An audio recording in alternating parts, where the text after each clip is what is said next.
दोस्तों क्या हाल है? ठीक हो सो? खैर खैरियत नाल हो सो?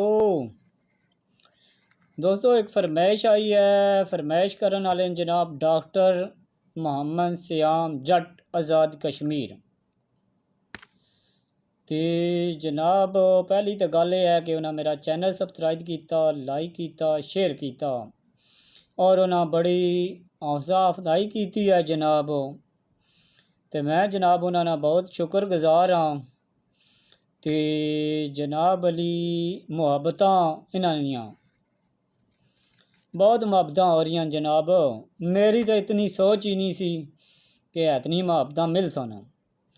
तो चलो जनाब जिथे भी है इनको खुश रवे, आबाद रवे, साड़ियाँ तो दुआवां न।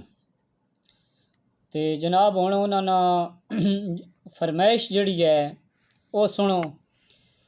असा माड़िया चलो माड़े सी, साडे शिकवे कर तेरा हक बन दे,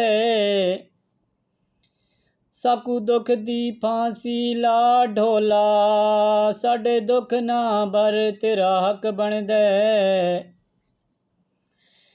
असा मोती ते अनमोल आसे, साकू आख पत्थर ते तेरा हक बन दे, तैकू मुफ्त विच शायद जो मिल गए हाँ,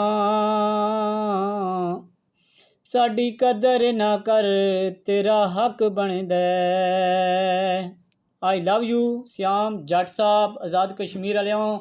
बड़ा सलूट है सारिਆਂ ਨੂੰ। जिथे भी रहो खुश रहो, आबाद रहो। अल्लाह हाफिज़।